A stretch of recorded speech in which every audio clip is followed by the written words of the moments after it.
Hi friends, இன்றைக்கி நம்ம சேனலில் மில்க் புலாவ் எப்படி பண்ணுறதுன்னு தான் பார்க்க போகிறோம்.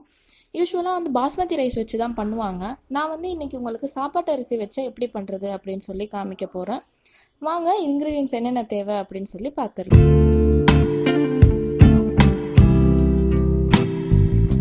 இது 1/2 கிலோ அரிசிக்கு தேவையான அளவு.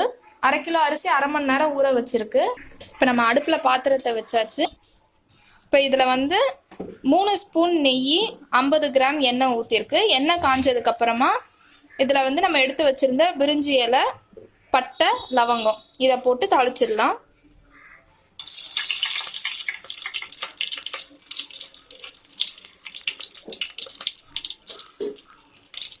அது கொஞ்சம் பொரிஞ்சதும் 1 ஸ்பூன் சீரகம், 1 ஸ்பூன் சோம்பு இது கொஞ்சம் பொரிய விடுங்க. அப்போதான் அதோட ஃப்ளேவர் டேஸ்ட் நல்லா இருக்கும்.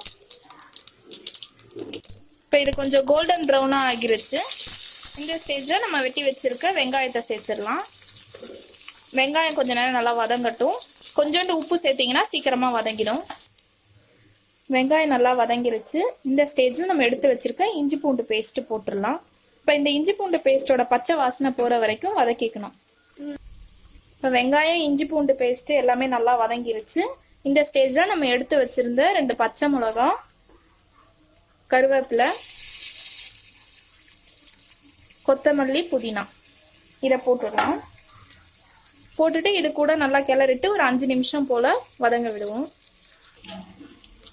இப்போ நம்ம போட்டிருந்த பச்சை மிளகா, புதினா, கொத்தமல்லி எல்லாம் நல்லா வதங்கிருச்சு. இந்த ஸ்டேஜில் தண்ணி ஊற்றிடுவோம். தண்ணி 1 கப்பு அரிசி 3 கப்பு தண்ணி அந்த அளவுக்கு அளந்து ஊற்றிக்கோங்க. நம்ம இப்போ உப்பு சேர்த்துக்கலாம். கல்லுப்பு தான் நாங்கள் சேர்க்குறோம்.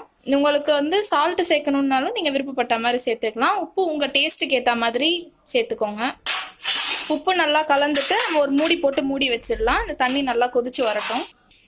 இப்போ தண்ணி நல்லா கொதிச்சிருச்சு. நம்ம இந்த ஸ்டேஜில் அரிசியை போட்டுடலாம்.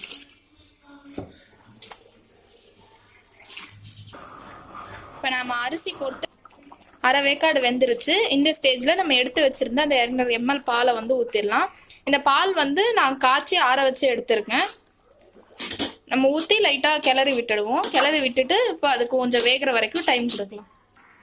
இப்போ அரிசி நல்லா வெந்து வந்துருச்சு. இந்த ஸ்டேஜில் நம்ம ஒரு 10 நிமிஷம் தம் போட்டோன்னா சரியாக வந்துடும்.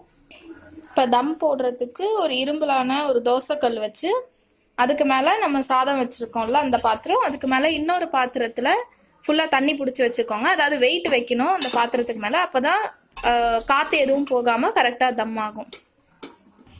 இப்போ தம் வச்சு 10 நிமிஷம் ஆகிருச்சு. நம்ம தம் இறக்கிடலாம். உடனே மூடியை திறக்க வேணாம். கொஞ்ச நேரம் அந்த ஆவிலேயே இருக்கட்டும். அதுக்கப்புறமா நம்ம ஓப்பன் பண்ணி எப்படி இருக்குன்னு பார்ப்போம். இப்போ தம் இறக்கி 10 நிமிஷம் ஆகிருச்சு. பார்த்தீங்கன்னா உங்களுக்கே நல்லா தெரியும். சாதத்தில் தண்ணி எல்லாம் வற்றி நல்லா வெந்திருக்கு. அவ்வளோதான் ஃப்ரெண்ட்ஸ், சுவையான மில்க் புலாவ் ரெடி ஆயிடுச்சு. நீங்களும் இதை கண்டிப்பாக ட்ரை பண்ணுங்கள். இந்த புலாவு கூட சிக்கன் கிரேவி, மட்டன் கிரேவி அந்த மாதிரி நான்வெஜ் எல்லாமே நல்லா போகும். இல்லை வெஜ்ஜு சாப்பிட்றவங்களா இருந்தீங்க அப்படின்னா கோபி மஞ்சூரியன், பன்னீர் பட்டர் மசாலா அந்த மாதிரி கூட இந்த புலாவுக்கு ரொம்ப நல்லாயிருக்கும்.